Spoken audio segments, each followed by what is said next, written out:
যা চেয়েছি তা পাওয়াটা হচ্ছে সফলতা, আর যা পেয়েছি তাকেই চাওয়াটা হচ্ছে প্রসন্নতা।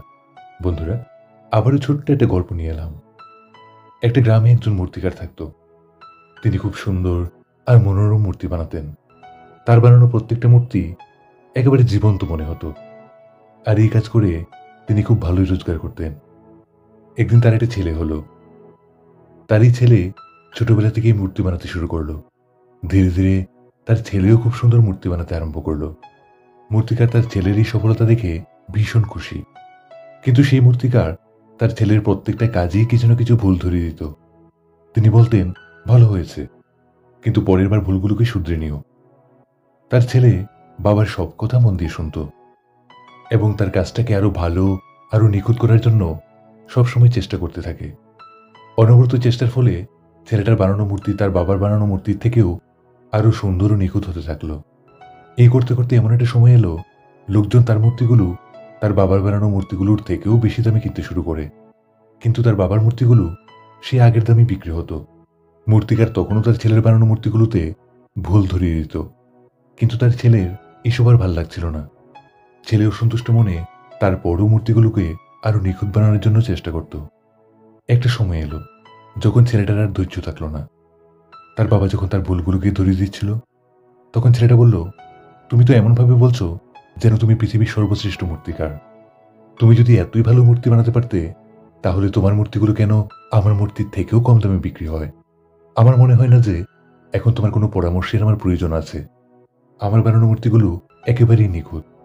মূর্তিকার তার ছেলের কথা শুনে তাকে পরামর্শ দেওয়া আর তার ভুলগুলোকে ধরিয়ে দেওয়া একেবারেই বন্ধ করে দিল। বেশ কিছুদিন ওই ছেলেটা খুব আনন্দে ছিল। তারপর সে লক্ষ্য করলো যে লোকেরা তার বানানো মূর্তির প্রশংসা আর আগের মতো করে না। তার মূর্তির দামও আস্তে আস্তে কমতে শুরু করলো। প্রথমে সে কিছুই বুঝতে পারেনি। সে তার বাবার কাছে গেল। বাবার কাছে গিয়ে সে তার সব সমস্যার কথা বলল।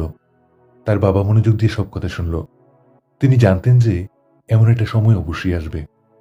ছেলেটা লক্ষ্য করল বাবা বোধহয় আগে থেকেই সব জানতেন। সে বলল, বাবা তুমি কি জানতে এমনটা একদিন হবে? বাবা বলল, হ্যাঁ, আমি জানতাম। আজ থেকে বহু বছর আগে আমিও তোমার মতো এমন পরিস্থিতি কাটিয়েছি। ছেলেটা বলল, তাহলে তুমি আমাকে বোঝানোর চেষ্টা করোনি কেন? বাবা বলল, কারণ তুমি বুঝতে চাওনি। আমি জানি আমি তোমার মতো এত সুন্দর এত নিখুঁত মূর্তি কখনোই তৈরি করতে পারবো না। এটাও হতে পারে যে আমি তোমাকে যে পরামর্শ দিতাম সেটা ঠিক নয়। আবার এটাও নয় যে আমার পরামর্শের কারণে তোমার মূর্তিগুলো এত সুন্দর হতো। কিন্তু আমি যখন তোমার তৈরি করা মূর্তিগুলোতে ভুল ধরিয়ে দিতাম, তখন তুমি তোমার তৈরি করা মূর্তিগুলোতে সন্তুষ্ট হতে না।